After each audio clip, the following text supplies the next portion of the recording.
Jesus disse no Evangelho de João, capítulo 4, versículos 23 e 24.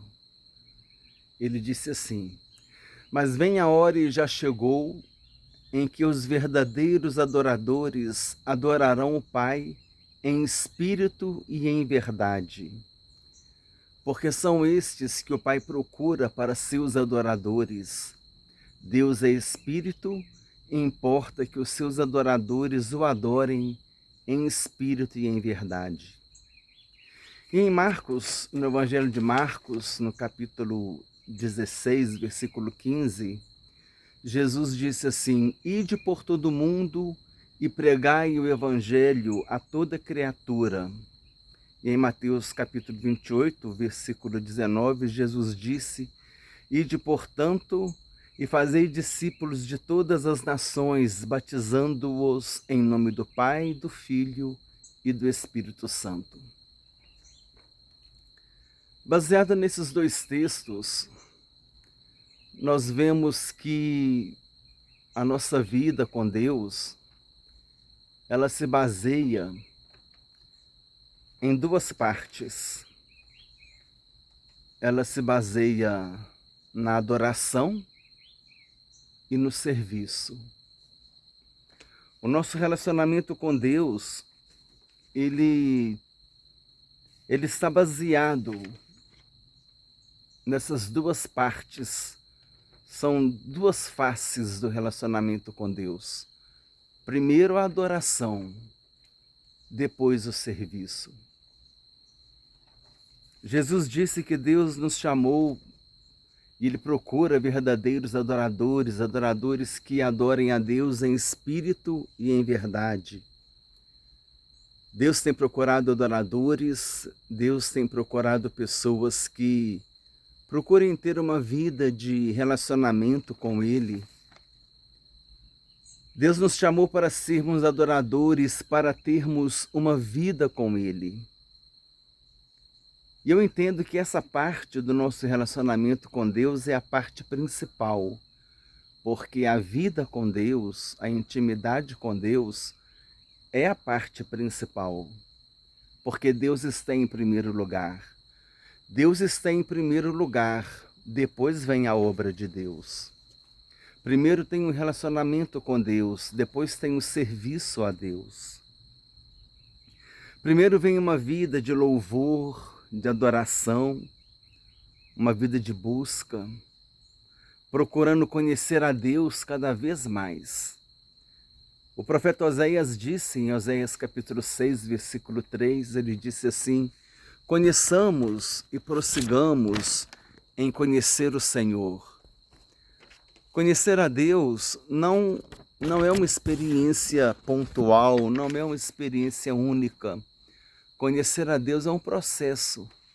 A gente conhece a Deus e a gente vai prosseguindo em conhecer a Deus. E nós temos vários caminhos para a gente conhecer a Deus. Nós temos como conhecer a Deus por meio da leitura da sua palavra. Nós vamos conhecer a Deus por meio da palavra, porque Deus ele se revelou em sua palavra. Nós vamos conhecer a Deus tendo uma vida com Ele, uma vida de oração, procurando ter uma vida próxima com Deus, uma vida diária na presença de Deus, conversando, sempre orando no Espírito, sempre falando com Deus, está dirigindo, está falando com Deus, está cozinhando, está falando com Deus, onde que a gente estiver, está falando com Deus, está sempre que possível ouvindo um louvor, meditando na palavra. Às vezes a gente não está nem com a Bíblia na mão, mas a gente lembra de um versículo e começa a refletir naquele versículo, começa a ficar processando aquela palavra dentro de nós, o Espírito Santo começa a falar. Às vezes eu estou passando assim em algum lugar, geralmente quando está de ônibus, né, ou de carro, e a gente vê assim, às vezes uma casa lá no monte, né, vê um prédio lá no alto do morro, e a gente lembra aquele versículo que Jesus disse, Não se pode esconder uma cidade edificada sobre um monte.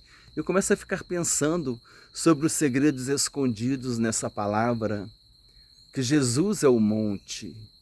Nós somos a cidade edificada nesse monte.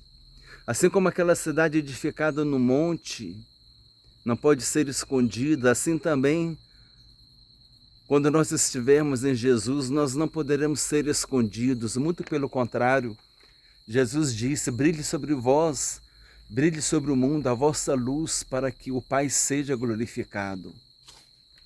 Então, quando nós estamos em Jesus, estaremos em evidência. Sim, nós diminuindo e Ele crescendo, mas não tem como esconder uma cidade edificada sobre o monte. Então, a gente começa a ficar meditando na palavra, nos versículos da Bíblia. Mas eu gostaria de deixar essa mensagem porque é importante nós entendermos que Deus nos chamou primeiro para sermos adoradores e depois para sermos servidores. Primeiro, Deus quer que nós tenhamos uma vida de intimidade com Ele, uma vida de proximidade com Ele. E nós muitas vezes cometemos o erro de, às vezes, ficarmos nos dedicando tanto na obra de Deus, que a gente esquece que primeiro vem o Deus da obra. Primeiro vem o Deus da obra em nossas vidas, depois vem a obra de Deus. Deus nos chamou para sermos seus servos, para sermos os seus servidores. Nós fomos chamados para servir a Deus. Eu estou com uma colinha aqui. É sempre bom preparar uma colinha, para a gente poder ter um roteiro e trazer uma mensagem com uma coerência. E para servir a Deus, Ele nos deu um dom. Cada um tem um dom, cada um tem um chamado. Nós vemos aqui que nós devemos servir a Deus de acordo com a vocação que Ele nos deu. Cada um tem que seguir aquela vocação para a qual nós fomos chamados. Temos os dons ministeriais, pastores, mestres, evangelistas. Há aqueles que têm o dom do louvor, de compor músicas, de adorar, louvando a Deus. Nós devemos proclamar a mensagem do Evangelho de várias formas. Nós podemos ir nos hospitais, nos presídios. Paulo disse, né, que nós somos embaixadores do reino de Deus. Embaixador é um representante. O embaixador, quando ele está num país, ele é representante daquele país onde ele está. Ele representa o seu país naquele país onde ele está. E nós representamos o reino de Deus. Nós somos embaixadores de Jesus Cristo. Nós somos embaixadores do reino de Deus na terra. E nós somos chamados para proclamar a mensagem do Evangelho de diversas formas, por meio do evangelismo, da pregação da palavra, da visita nos hospitais, nos presídios, nos cultos, nas casas. E diversas formas que nós fazemos evangelizando um colega de trabalho, um colega de faculdade, evangelizando o vizinho, levando a palavra, a mensagem da salvação. Tudo isso é serviço. Tudo isso é a gente servir a Deus, mas precisamos entender que primeiro vem a adoração. Primeiro vem a vida com Deus, vem a sua intimidade com Deus. Primeiro vem a nossa vida espiritual, primeiro vem o Deus da obra. Primeiro vem o Deus da obra, depois vem a obra de Deus. Primeiro vem Deus, depois vem o serviço. Precisamos primeiro cuidar da nossa vida espiritual, da nossa vida com Deus, da nossa intimidade com Deus. Nos revestirmos do Senhor Jesus para servi-lo. Então guarda essa palavra no teu coração. Primeiro a adoração, depois o serviço. Primeiro o relacionamento com Deus, depois o trabalho para Deus. Primeiro o Deus da obra, depois a obra de Deus. Desejo que Deus te abençoe ricamente, em nome do Senhor Jesus Cristo.